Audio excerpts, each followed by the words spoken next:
ಜಿಲ್ಲೆಯ ಕುಷ್ಟಗಿ ತಾಲೂಕಿನ ಒಣಗೇರಿ ಗ್ರಾಮದಲ್ಲಿ ಕಳೆದ 2-3 ವರ್ಷಗಳಿಂದ ರಸ್ತೆಯು ಸಂಪೂರ್ಣವಾಗಿ ಹಾಳಾಗಿ ಚರಂಡಿಯಾಗಿ ಪರಿವರ್ತನೆಯಾಗಿದ್ದು, ಇದರಿಂದ ಗ್ರಾಮಸ್ಥರು ದೈನಂದಿನ ಓಡಾಟಕ್ಕೆ ಭಾರಿ ಹರಸಾಹಸ ಪಡುವಂತಾಗಿದೆ. ಈ ಅವ್ಯವಸ್ಥೆಯನ್ನ ಸರಿಪಡಿಸುವಂತೆ ಗ್ರಾಮಸ್ಥರು ಗ್ರಾಮ ಪಂಚಾಯಿತಿ, ಸ್ಥಳೀಯ ಶಾಸಕರು ಹಾಗೂ ಪಿಡಿಒ ಅವರಿಗೆ ಪದೇ ಪದೇ ಮನವಿ ಸಲ್ಲಿಸಿದ್ದರೂ ಯಾವುದೇ ಪ್ರಯೋಜನವಾಗಿಲ್ಲ. ರಸ್ತೆ ದುರಸ್ತಿಗೆಂದು ಸರ್ಕಾರದಿಂದ ಅನುದಾನ ಬಿಡುಗಡೆಯಾಗಿದೆ ಎಂದು ಹೇಳಲಾಗ್ತಿದ್ರು, ಪಂಚಾಯಿತಿ ಅಧಿಕಾರಿಗಳು ಮಾತ್ರ ಜಾಣ ಕುರುಡು ಪ್ರದರ್ಶಿಸುತ್ತಿದ್ದಾರೆ ಎಂದು ಗ್ರಾಮಸ್ಥರು ಅಳಲನ್ನ ತೋಡಿಕೊಂಡಿದ್ದಾರೆ.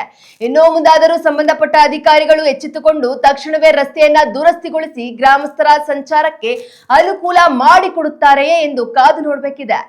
ಚರಂಡಿ ನೋಡ್ರಿ, ಸುಮಾರು ಸತೆ ಪಿಡಿಒದವರು, ಆಮೇಲೆ ಗ್ರಾಮ ಪಂಚಾಯತಿ ಮೆಂಬರ್, ಗ್ರಾಮ ಪಂಚಾಯತಿ ಅಧ್ಯಕ್ಷರು ಎಲ್ಲಾರು ಬಂದು ನೋಡ್ಕೊಂಡ್ ಹೋಗ್ತಾರ. ಇಲ್ಲ ಇದು ಮಂಜೂರ್ ಆಗೈತಿ, ಇದನ್ನ ಹೊಸದ್ ನಾವು ವರ್ಕ್ ಸ್ಟಾರ್ಟ್ ಮಾಡ್ತೀವಿ ಅಂತಂದ್ ಸುಮಾರು ಸತಿ ಹೋಗ್ಯಾರಿ.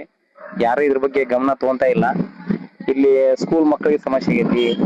ಆಮೇಲೆ ಇದರಿಂದ ನರ್ಜ್ ಬರೋದ್ರಿಂದ ಟೈಫಾಯ್ಡ್, ಮಲೇರಿಯಾ ಆಗಾಕತ್ತೈತಿ. ಸಮಸ್ಯೆಗಳು ಆದ್ರಂದ್ರನು ಎಲ್ಲಾರು ಅಧಿಕಾರಿಗಳು ಕಣ್ಣು ಮುಚ್ಕೊಂಡ್ ಕುಂತಾರಿ. ಇದ್ರ ಬಗ್ಗೆ ನಾವೇನ್ ಹೇಳಿದ್ರು ಕೇಳ್ತಾ ಇಲ್ಲ. ಇದನ್ನ ಸ್ವಲ್ಪ ಆದಷ್ಟು ಶೀಘ್ರವಾಗಿ ಕೆಲಸ ಎಚ್ಚೆತ್ಕೊಂಡು ಮಾಡ್ಬೇಕಂತೇಳಿ ನಾವ್ ಇದ್ರ ಬಗ್ಗೆ ಹೇಳಕತ್ತೀವ್ರಿ. ಅದ ಆಗಿಲ್ಲ ಅಂದ್ರ ನಾವ್ ಒಂದ್ಸತಿ ಪಂಚಾಯತಿನ ಹೋಗಿ ಪ್ರತಿಭಟನೆ ಮಾಡ್ತೀವಿ. ಬಾಳ ಅಂದ್ರೆ ಬಾಳ ಈ ತರ ಇದು ಒಂದೇ ನಮ್ಮೂರಲ್ಲಿ ಇದು ಒಂದೇ ಅಲ್ಲ, ಇದೇ ತರ ಬಾಳ ಕೆಲವು ಕಡೆ ಬಾಳ ಸಮಸ್ಯೆ ಆಗಿದೆ. ಆದ್ರೂ ನಾವು ಇದೇ ತರ ಮುಂಚೆಯಿಂದಾನು ಹೇಳ್ತಾ ಇದೀವಿ. ಎಲ್ರು ಬರ್ತಾರೆ, ನೋಡ್ತಾರೆ, ಹೋಗ್ತಾರೆ. ನಾಳೆ ಮಾಡ್ತೀವಿ ನಾಳೆ ಮಾಡ್ತೀವಿ ಅಂತ ಆಶ್ವಾಸನೆ ಕೊಡ್ತಾರೆ, ಹೋಗ್ತಾರೆ ಹೊರತು ಯಾವ್ದು ಒಂದ್ ಕೆಲ್ಸನ ಇದುವರೆಗೂ